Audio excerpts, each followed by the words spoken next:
¿Te ha pasado que, a pesar de estar en un déficit calórico, los resultados en la pérdida de grasa no son los esperados? No es raro observar que dos mujeres siguiendo el mismo régimen de déficit calórico obtengan resultados distintos en su proceso de pérdida de peso. Esto se debe a las diferencias en la composición corporal, el metabolismo basal, condiciones metabólicas y metabolismo emocional. Tu cuerpo no funciona simplemente como una calculadora de calorías. Cada mujer es única y su cuerpo responde de manera diferente a la misma cantidad de calorías consumidas o quemadas. Existe un factor crucial en la pérdida de peso que va más allá del déficit calórico: el metabolismo individual. Este misterio detrás del déficit calórico revela que la ciencia de adelgazar es más compleja de lo que parece. Muchas creen que la pérdida de peso se reduce simplemente a quemar más calorías de las que consumes, pero hay mucho más en juego. En mi libro, El sobrepeso emocional, introducimos un concepto que pasa por alto. Nuestras emociones influyen directamente en cómo nuestro cuerpo quema calorías. Sentimientos como el estrés o la felicidad pueden alterar nuestras necesidades energéticas y la forma en que el cuerpo gestiona el peso. La pregunta de si las emociones dictan cómo quemamos calorías se ha vuelto un tema de estudio fascinante.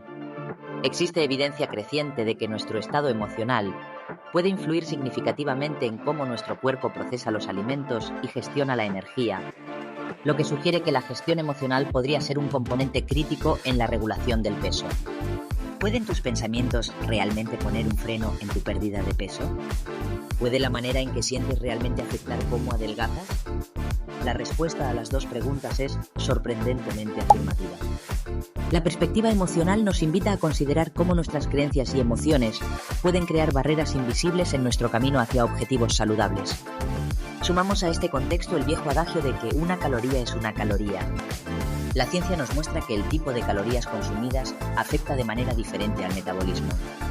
No todas las calorías son iguales para tu cuerpo, ya que los nutrientes que las componen tienen distintos efectos en nuestro sistema digestivo y en la forma en que se procesan. Además, hay condiciones metabólicas que pueden actuar como obstáculos en nuestro camino hacia una pérdida de peso efectiva. Resistencia a la insulina. Cuando las células se vuelven menos sensibles a la insulina, el cuerpo tiene dificultades para regular los niveles de azúcar en la sangre, lo que lleva al almacenamiento de grasa y a un metabolismo más lento. Bajos niveles de GLP-1, este péptido es crucial para regular el apetito y la saciedad. Cuando los niveles son bajos, es más difícil sentirse satisfecha después de comer, lo que puede llevar a un aumento del consumo de calorías y al sobrepeso. Resistencia a la leptina. Esta condición es responsable de que el hipotálamo, parte del cerebro que regula el apetito, no responda adecuadamente a las señales de saciedad, lo que dificulta la pérdida de peso. Hiperinsulinemia. Se refiere a niveles elevados de insulina en la sangre, lo que puede provocar una mayor acumulación de grasa corporal y dificultar la pérdida de peso. Disfunción tiroidea. Las enfermedades de la tiroides, como el hipotiroidismo o la tiroiditis de Hashimoto, pueden ralentizar el metabolismo y hacer que sea más difícil perder peso. Síndrome de ovario poliquístico. Esta afección hormonal común en las mujeres puede provocar desequilibrios hormonales, resistencia a la insulina y aumento de peso. Desregulación del eje hipotalámico pituitario adrenal. El estrés crónico puede provocar una desregulación en el eje HPA, lo que puede afectar negativamente al metabolismo y al almacenamiento de grasa, dificultando la pérdida de peso. Sobreactivación del sistema nervioso simpático. Cuando el sistema nervioso simpático está constantemente activado debido al estrés crónico o a otros factores, puede dificultar la pérdida de peso al influir en el metabolismo y la regulación del apetito. Estas son solo algunas de las condiciones metabólicas adicionales que pueden contribuir a la dificultad para perder peso, incluso cuando se sigue un déficit calórico.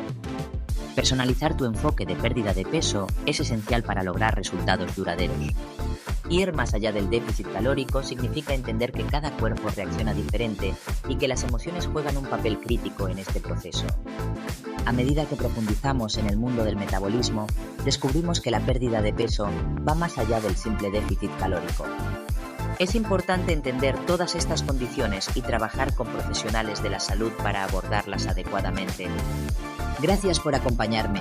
Déjame en comentarios cualquier duda que te haya podido quedar. y comparte con quienes creas pueden beneficiarse de esta información.